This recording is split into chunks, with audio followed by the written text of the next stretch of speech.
Checking my phone, I discovered 13 missed calls, all from my mother-in-law, Martha. Not again, I thought. As I pondered this, my phone vibrated once more. I answered, and Martha's voice, filled with anger, came through. "Excuse me, isn't the allowance for this month $3,000 due?" she demanded. "Excuse me," I retorted. "I'll send the allowance once this month's payment is deposited." Martha raged, completely disregarding my circumstances and only expressing her own desires. I'd had enough of her. Even in this situation, she didn't reflect on her words and actions. I felt I had no choice but to resort to my last option. I pulled myself together and bled out to my phone. "Your son has passed away, so I can no longer send the allowance. My name is Jennifer Smith, 32 years old. I'm a busy working woman at a major financial firm and also a housewife." I continued, "I got married about 2 years ago. I met my beloved husband Mark through our shared hobbies.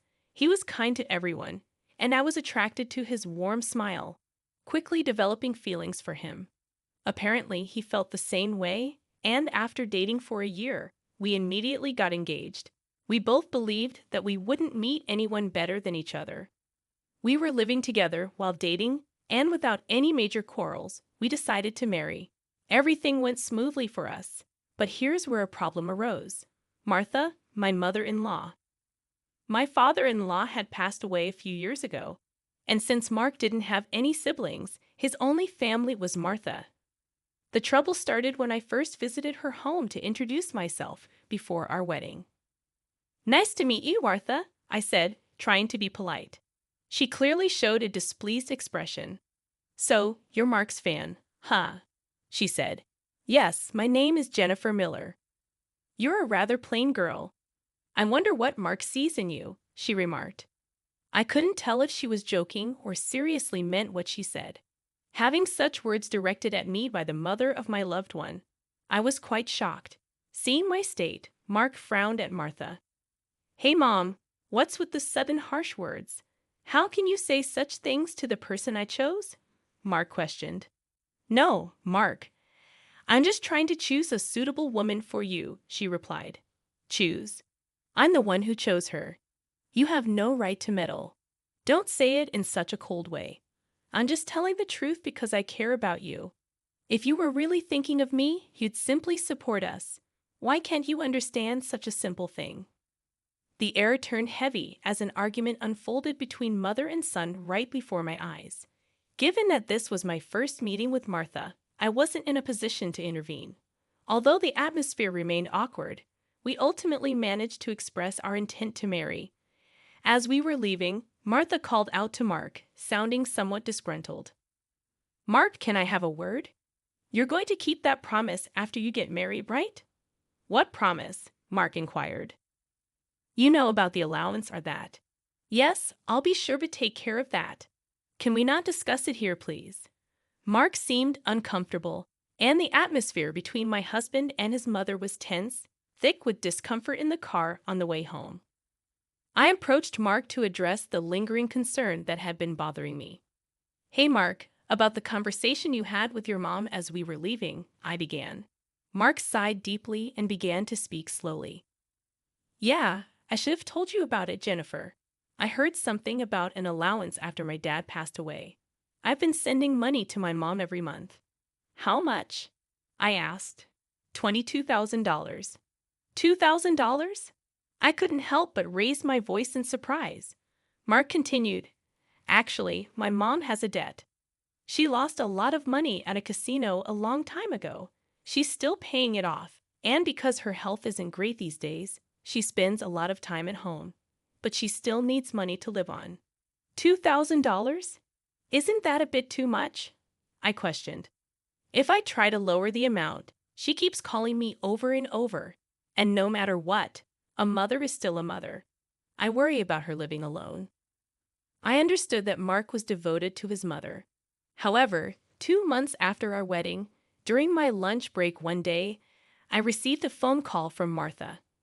When I answered, she began to speak in a cheerful tone. "Jennifer, long time no see. Can we chat for a bit?" I hesitated before replying, "Yes, what can I do for you?" "You could start sending me money," she said. I was so taken aback that I couldn't find the words to respond. However, Martha seemed excited to continue the conversation. "You mentioned before that you're working for a financial company, right? That means you have a good salary, doesn't it?" she inquired. "Well, not exactly," I replied, avoiding eye contact. "Are you lying to avoid giving me money?" Martha's tone turned accusatory. "That's not what I mean," I explained. "But Martha, you're still receiving financial support from Mark, aren't you?" In response to my question, Martha defiantly replied, "So what?" I stated what I felt.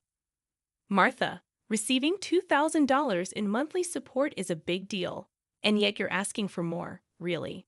Martha questioned, "If you were to send me an additional $1,000, I could avoid burdening Mark." Confused, I asked, "What do you mean by that?" Martha elaborated, "Well, I have Mark as a guarantor for my debts. If I fail to make payments, the debt collectors will go after him. Do you understand?" "But aren't you using part of Mark's $2,000 to pay back the debt?" I inquired. Martha admitted, "I'm short. I haven't told Mark, but I have a significant amount of debt." From Martha's tone, it was apparent that this was a fact even her husband was unaware of. Having children in the future would increase our expenses. Additionally, taking over Martha's debt was not an easy task. If Martha's payments fell behind and the debt fell onto Mark, the interest would likely have accumulated significantly by that time. If I refused to send money, it would eventually become a problem for my husband as well. It was better for Martha to pay off her debt now. Thinking along those lines, I reluctantly agreed to Martha's proposal. "All right, I'll start sending you money," I conceded. Martha seemed relieved, saying, "Really good, Jennifer. I knew you would say that. The total, with Mark's contribution, will be $3,000. But this means you can pay off your debt, right?" "Yes, of course." "I should be able to pay it all off in about a year," Martha assured. I pressed, "You promise, right? You'll make sure to pay off all your debts." Martha agreed, and I said, "I get it, so I'll be expecting it from this month onwards." She ended the call abruptly. Physical exhaustion from work, combined with this emotional burden, only added to my stress. $1,000 a month was going to be rough, but it was also to prevent future problems for us. After all, if Martha couldn't make a living, it would upset Mark as well. That night, I promptly reported the matter to my husband. He listened attentively and said I didn't have to do this, but I had already given my word to Martha, and it was a decision made for our future well-being. Mark expressed his gratitude and understanding, even as he maintained a sorry expression throughout. Time flew by, and 2 years had passed since then. The financial aid we thought would end in a year was still ongoing, and even now, we were transferring $3,000 every month to Martha. What's more, about 2 months ago, Mark fell ill and has been unable to go to work. He's on sick leave, so he's receiving disability benefits, but it's a mere pittance compared to his previous salary. Last month, I managed to transfer $3,000 to Martha from my savings, but it would be very challenging if this situation continues. Unbelievably, Martha has not once come to visit her sick son. We have told her about his hospitalization, but she doesn't show up to see him and only contacts me to ask, "You're still sending the money, right?" I was so angry that I decided to confront Mark about the issue. "Mark, don't you think it's wrong that Martha is only concerned about money, even though you're in such a state? We need to think seriously about what to do going forward," I said. Mark agreed, saying, "Yeah, I've been thinking the same thing. I don't want to put more strain on you, Jennifer. This month, too, she's been bombarding me with calls and messages, asking if we sent the money yet. Are you serious? How can she only think about money when her own son is sick?" Mark showed his anger at his mother, his face slightly tense. Then, as if he had an idea, Mark exclaimed, "That's it," and wore a sly grin. "What is it, Mark?" I asked. "Well, this is our last resort. I've come up with something good for my mom," Mark suggested. What Mark proposed was a plan I could never have imagined. Although it could be called inappropriate, it seemed to be the only way to make Martha understand. A few weeks later, Mark was discharged from the hospital. Martha didn't reply to any of our messages, so we didn't tell her about Mark's discharge in the last 2 weeks. Martha's relentless demands for money had reached a point of absurdity. It seemed pointless to continue sending funds to a mother who showed no concern for her son. While Mark and I were enjoying a cup of tea, my phone buzzed with a message. Upon checking, I found 13 missed calls from Martha. As I pondered this, my phone vibrated again, signaling another call from her. "Hello," I answered, turning on the speaker microphone so that Mark could hear. Martha started shouting immediately. "Listen, where's the $33,000 for this month?" "Excuse me, that's right. The money for this month hasn't been transferred yet," I replied. I began to explain Mark's situation, but she interrupted, showing no empathy. "I don't care if he's in the hospital or whatever. It's none of my business. You're working at a good place, right? You must have plenty of savings. Hurry up and transfer it here," Martha shouted angrily. Incredibly, she went on to say something outrageous. "Listen, since you married Mark, if he can't pay, you have to pay me. Understand? If you refuse, I'll make you the guarantor. Got it?" At that moment, something inside me snapped. She was openly displaying her desires without considering our situation at all. I had reached my breaking point. I firmly declare into my smartphone, "Mark has passed away. I can't send you any more money." At these words, Martha blurted out, baffled, "What?" Yes, this was the last resort that my husband suggested, to lie to Martha about Mark's death and observe her reaction. If she showed any sign of sadness, if she reflected on her behavior and apologized, we would continue to support her financially. But if she didn't reflect, if she demanded money, we would cut ties completely. Deep down, I thought that even a money-grubbing woman like Martha would deeply reflect on her actions if she were told that her own son had died. However, the very next moment, Martha burst into loud laughter. "Yay, what's so funny?" I asked. "Well, isn't it obvious? If Mark is dead, that means his inheritance will be distributed to me too. Excuse me, I've been looking into it since I heard that Mark was sick. Listen here, 2/3 of Mark's assets are yours, but 1/3 is mine." I was at a loss for words. I never thought that when she first heard her son was sick, she wouldn't look into treatment, but rather into how the inheritance would be divided. My anger surpassed. I was simply dumbfounded, and my husband appeared to feel the same way. As our eyes met, he slowly nodded, signaling to continue with the plan. I once again addressed Martha in a strong tone. "Martha, did you hear what I said? Mark is dead." "I heard. What about it? Aren't you sad your own son passed away before you?" She callously responded, "You just make sure to send me. I won't let you get away with not doing it," I exclaimed. However, with a click, the phone line was abruptly cut off, and a dial tone echoed. Glancing at my husband, I saw that he was visibly shaking with a face red with anger. "Mark, are you okay?" I asked. My husband looked into my eyes and said, "I'm cutting ties with her. She'll likely come here eventually, demanding my money. Let's wait until then, okay?" "But are you really okay with this? Cutting off ties just like that?" I inquired. "Yeah, I have no regrets. After that call, she's no mother," my husband replied, his eyes filled with hatred, and I felt the same way. A person who only thinks about money over her own son's life is not family to me. A few days later, as we expected, Martha came to our house. For the time being, I decided to hide my husband in the next room and deal with Martha myself. She approached me with a face like a demon. "Hey, give me Mark's inheritance right now," she demanded again.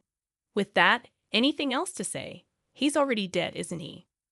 "It's pointless to say anything now," I retorted. "Yet you never even visited him. What are you saying? Are you really his mother? You're so annoying. Give me the inheritance right away. I don't mind dating a lawyer," Martha persisted. Speaking more would be a waste of time, I thought. Just as I thought that, my husband emerged from the next room. Seeing him, Martha let out a startled gasp, as if she had seen a ghost. Mama. Mark said, "YW dead? Long time no, Mom, sorry, but the news about my death was a lie," Mark explained. A lie? How could you be so disrespectful? Martha responded, "I wanted to confirm your true nature, Mom. I was curious about how you'd handle the allowance if your son died. But you turned out to be a gold digger, just as I suspected." "I got that perfectly," I added. "What? How dare you call your mother a gold digger?" Martha protested. "Silence. I'm cutting ties with a toxic parent like you," Mark shouted. Martha's mouth was agape at my husband's angry shouts. She could not come to terms with the fact that her own son was severing ties with her. "What? What does this mean, Mark?" she stammered. "It means exactly what I said. I can't consider someone like you as my mother. No way." "What about the allowance?" Martha asked, panicked. "Do you really think I would? You're on your own with the debts." "We're moving," Mark said firmly. "Wait, please. If you do that, what about my living expenses?" Martha tearfully pleaded, reaching out to my husband. He forcefully shook off her hand, looked at her coldly, and said, "I don't care about your living expenses. You have been living off us without even a single apology. I really understand your despicable nature now. Don't you dare show up in front of us again." "No, wait, Mark." Martha called out as my husband grabbed her arm and dragged her to the front door. He threw her shoes and bag outside and chased Martha out of the house. She made a fuss outside for a while but disappeared after a bit, perhaps unable to withstand the eyes of the neighbors. She tried contacting us multiple times, but we ignored all of her attempts. We set Martha's number to be automatically rejected, and we finished moving. Regarding the matter of co-signing for the debts, it became invalid since Martha had made Mark the co-signer without his consent, and therefore he was not responsible. Without the allowance from us, Martha seems to be leading a miserable life. It's only natural, as she had been using the allowance for her gambling habits instead of paying off her debts. She still has a mountain of debts and is chased by debt collectors every day. She can't gamble anymore and seems to be working from dawn to dusk. For the foreseeable future, it's unlikely that she will be able to pay off her debts completely. She will have to keep working until she is unable to move. This is entirely her own doing. As for us, we are spending fulfilling days in our new home. My husband's condition has stabilized, and he has returned to work. After some time, there's a new life growing in my belly. We're going to have an additional member in our family next year. From now on, we want to spend happy days as a family of 3.